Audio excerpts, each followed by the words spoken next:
جس کی فیس مبلغ 50,000 روپے ہے، اور ہم ٹھہرے غریب آدمی جنہیں اس شہر کے کچھ مخیر حضرات ٹیلنٹ اسکالرشپ دیتے ہیں۔ اب ہمیں یہ پروف کرنا ہے کہ ہم واقعی ٹیلنٹڈ ہیں۔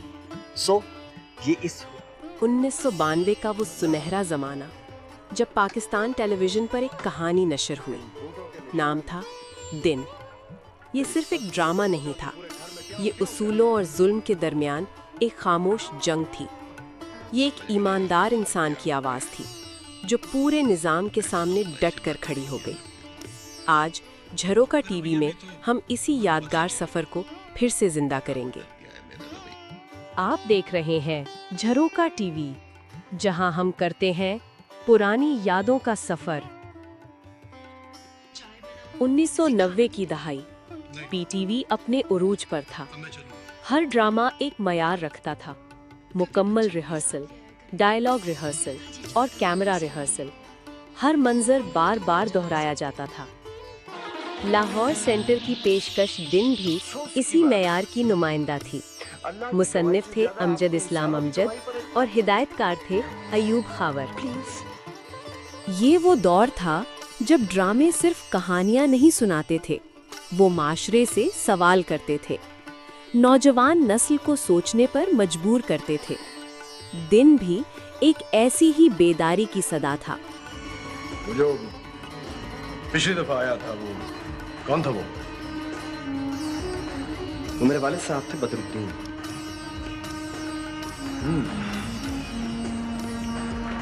نوجوان ہو تبھی اتنے بے صبرے ہو رہے ہو۔ کہانی شروع ہوتی ہے ایک خاموش مگر مضبوط انسان سے۔ نام ہے احسان۔ وہ سرکاری افسر ہے، مگر عام افسر نہیں، وہ فائلوں سے زیادہ ضمیر کی سنتا ہے۔ تمہاری اپنی زندگی ہے، تمہیں حق ہے اپنے بارے میں فیصلے کرنے کا، لیکن امتنان بیٹا، اس گھر کے بھی کچھ حقوق تھے تم پر۔ سب مجھے کو برا کہتے ہیں، سب مجھے کو قصوروار ٹھہراتے ہیں۔ یہ میرے چھوٹے بہن بھائی ہیں، لیکن کوئی عزت نہیں کرتا میری کسی بات کی 2 ٹکے کی ویلیو نہیں ہے اس گھر میں۔ ہاں تو اس کے نزدیک تعلیم روشنی ہے، انصاف فرض ہے، اور سچ سمجھوتے کی چیز نہیں۔ یہ کردار ادا کیا تھا محمد قوی خان نے۔ مگر جس سرزمین پر وہ کھڑا ہے، وہاں حکومت قانون کی نہیں، سردار دلاور کے خوف کی چلتی ہے۔ سردار دلاور کردار ادا کیا محمود اسلم نے، ایک ایسا جاگیردار جس کے لفظ ہی حکم ہوتے ہیں۔ گاؤں کے لوگ سانس بھی اجازت سے لیتے ہیں۔ کسی کو زندہ نہیں چھوڑوں گا، قبرستان بنا دوں گا پورے گاؤں کو۔ ہدایت، حکم سائن۔ علاقے سے بندے پہنچ گئے؟ جی سائن، سب بندے تیار ہیں، آپ کے حکم کا منتظر۔ احسان کے بچے ذیشان یعنی نبیل اور شاہین یعنی ندا ممتاز گاؤں کی حدوں سے آگے خواب دیکھتے ہیں۔ وہ اعلیٰ تعلیم چاہتے ہیں، وہ اپنی تقدیر خود لکھنا چاہتے ہیں۔ مگر سردار دلاور کے نزدیک خواب بغاوت ہے اور تعلیم اقتدار کے لیے خطرہ۔ یہ تھی اس کی سوچ۔ کیا دباؤ رہ جائے گا ان کے پاس؟ پھر بھی بابا صاحب، ہمیں جذباتی ہو کر کوئی فیصلہ نہیں کرنا چاہیے۔ انہوں نے سارا انتظام کیا ہوگا سائیں،